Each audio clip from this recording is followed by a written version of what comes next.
এই সংস্থাটা এইবার আমাদের সংস্থাটা আমাদের এই মিতালি মহিলা সমিতি আমাদের এটা 35 বছর চলছে। আচ্ছা, 35 বছরের পুরনো একটা সংস্থা। আমি 2010 থেকে এটার দায়িত্বে আছি। আর এটা এই সংস্থাটার কথা একটু বলি। এটা আদি যখন এটা তৈরি হয়েছিল, খুব মানে যারা গভর্নিং বডি ছিল তারা মাত্র একজন কি দুজন সই করতে পারত, বাকিরা সব আঙুঠা চাপ ছিল। মানে মানে হাতের ছাপ দিতেন, লেখাপড়াও জানতেন না, কিন্তু নিরক্ষর। কিন্তু তারা এতটাই সচেতন ছিলেন।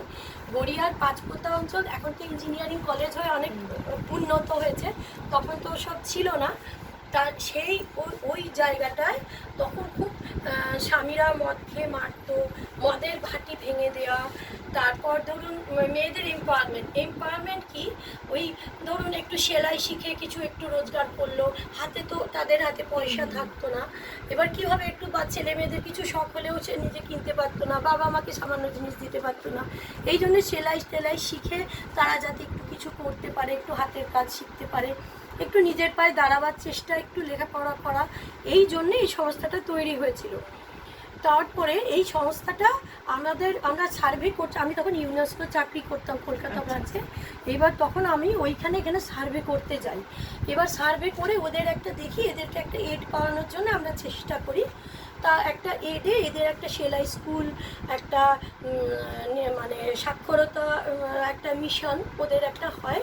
বাচ্চাদের কিছু মেজর মেজর কিছু খাবার তো আমরা দিতে পারবো না, মাইনর ফুড সাপ্লিমেন্ট, ধরুন বাদাম, একটু কিশমিশ, একটুখানি এক একদিন দুধ, ওই বাচ্চাদেরকে ডেকে দেওয়া হতো। বিশেষ করে গার্ল চাইল্ডদের আমাদের সমাজে কিন্তু এখন অবহেলিত বড় মাছটা ছেলের পাতে যায়, এখনো যায়। শিক্ষিত বাড়িতে সবের বাদে কি কুলে তারা বাতি দেয় আমার জানা নেই। কোন একটা মেয়ে আমার নিজের চোখে বাবা মাকে একভাবে টেনে যাচ্ছে, বিয়ে করেনি বাবা মায়ের জন্য, এরকম ভুরি ভুরি উদাহরণ আছে। মেয়েরাই দেখছে, মেয়েরাই মেয়েদের দেখে, কিন্তু মেয়েরাই মেয়েদের সব থেকে বড় শত্রু। তাই যাই হোক, ওইটা কাজ করতো। এবার ওরা আমার উপর খুব নির্ভর করতো, আমি ওদের লিখে দেওয়া, মানে আমি নিজের থেকে স্বেচ্ছায় আমি ওদেরকে অনেক হেল্প করতাম, যে এইভাবে করো ওইভাবে করো, বা ওদের একটা প্রজেক্ট প্ল্যানিং করে দেওয়া, ওদের একটু পড়ানোয় সাহায্য করা, এইভাবে ছোটো ছোটো টুকরো টুকরো করে করতাম।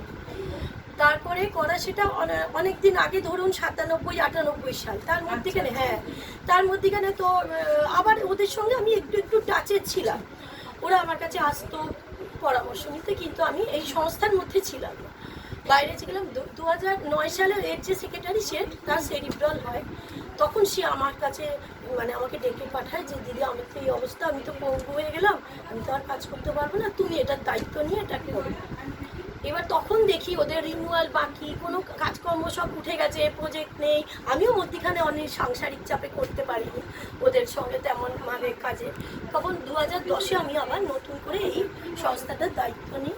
তখন আমি একটা কাজ করছিলাম কলকাতা কর্পোরেশনের সঙ্গে, হোমলেসদের ওপর সার্ভে করছিলাম। আমি এই ডেভেলপমেন্ট সেক্টরে অনেক দিন চাকরি করেছি। প্রথমে স্কুলে ছিলাম, তারপরে স্কুলের চাকরি ভালো লাগেনি, ভাবছি কিছু করবো, আবার MSW করে আমি ডেভেলপমেন্ট সেক্টরে আমি অনেক বছর চাকরি করি।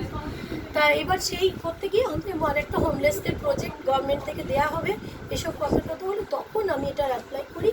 এই সংস্থার ব্যানারে হোমলেসদের এই প্রজেক্টটা আমি শুরু করি। সেটা 2012 সাল, 12 সাল। এই 12 সাল থেকে 23 সাল, এই 25 সাল আমাদের এটা কন্টিনিউয়াসলি প্রজেক্টটা চলছে। এটা আমাদের গভর্নমেন্ট খুবই অ্যাপ্রিসিয়েট করে আমাদের কাজে, কিন্তু গভর্নমেন্টের প্রজেক্টটা কিন্তু জাস্ট একটা শেল্টার, একটা মানুষ রাস্তায় থাকবে না, এখানে থাকবে। তার জন্য সে কী পাবে, একটা পেট্রোল পাবে, একটা বিশুদ্ধ পানীয় জল পাবে, একটু অ্যামিউজমেন্টের জন্য টিভি দেখতে পারবে, বাথরুম ব্যবহার করতে পারবে। বিশেষ করে মেয়েরা রাস্তায় থাকলে ভালনারেবল হয়ে যায়, এই কাজের ওয়ার্ক প্লেসে থাকলে হয়, এখানে থাক। এটা হচ্ছে গভর্নমেন্টের প্রজেক্ট। কিন্তু আমি গভর্নমেন্টের প্রজেক্টটাকে ওইভাবে না দেখে, আমাদের যেরকম গভর্নমেন্ট রুলস আছে আমি তাই করি। তার মধ্যে আমি রেস্কিউ করি, বিশেষ করে এজেড পার্সন। কলকাতা পুলিশের 17টা থানা আমার সাথে আছে, এই রেস্কিউ করি। এবার যারা খুব এজেড, গভর্নমেন্টের কথায় তাদের সবারই আর্নিং থাকতে হবে, সবাইকে কাজ করতে হবে। তা আমি একটা 82 বছরের মহিলাকে বলবো তুমি কাজ করে এসো, তা কাজটা তো ভিক্ষাবৃত্তি, তাহলে আমি তো ইয়েটাকেই ভিক্ষাবৃত্তিটাকেই প্রমোট করছি। হ্যাঁ, যে মানুষ ভিক্ষা করুক, সেটা তো তার একটা মানুষের আত্মপরিচয় হতে পারে না একটা ভিক্ষুক। তাহলে আমাকে সেটা করতে দেবো, তাহলে এদেরকে আমাকে সেভ করতে হবে। সেইভাবে আমি চালিয়ে আসছি। যে কজন এজেড পার্সন আমার কাছে থাকে তারা বিনামূল্যে খাওয়া, জামা কাপড়, ওষুধপত্র, মেডিকেল অ্যাসিস্ট্যান্স সব। তো এটা কোথা থেকে, মানে এই যে আপনি বলছেন আপনাদের মতো অসংখ্য মানুষ আছেন, মানে যারা কেউ না কেউ কোনো মাসে না কোনো শেল্টারটা এই যে ধরুন এই বাড়িটার বাড়ি ভাড়া আর আমার 3টে স্টাফের মাইনে গভর্নমেন্ট দেয়। আর অফিস কন্টিজেন্সির জন্য 1000-3 টাকা খাতা বই ফাইল রাখার জন্য দেয়। বাকি আর কোনো খরচা গভর্নমেন্ট দেয় না।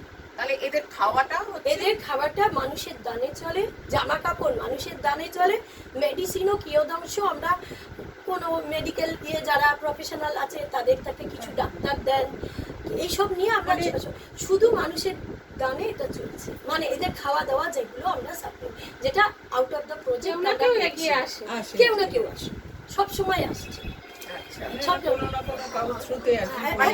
আপনি যেটা বলছিলেন যে মানে চেইন অফ পিপল আছে, মানে কেউ না কেউ কোনো না কোনো সময় ঈশ্বরের, আমি ঈশ্বর বিশ্বাসী, ঈশ্বরের ইয়েতে কেউ না কেউ আমার পাশে সব সময় থাকছে। মানে আমার কেউ না, আমি কোনো মাসে এদেরকে আমার মাথায় ইয়ে হয়নি যে আমি ওদের খাওয়াতে পারছি না, এরকম এখনো পর্যন্ত হয়নি। আমি খাইয়ে যাচ্ছি, আজকে 13 বছর স্টিল নাও খাইয়ে যাচ্ছি, যেদিন থেকে প্রজেক্ট শুরু করেছি। এদের দেখে যাচ্ছি, এদের ডায়াপার, এদের যা যা প্রয়োজন, একটা মানুষের বেঁচে থাকতে হলে যা লাগে আমি তাই দিই এদের। অতিরিক্ত মানে রিক্ত কিছু আমি দিতে পারি না, কোনো ল্যাভিশলি কোনো ব্যাপার নেই, খুব সামান্য ব্যাপার।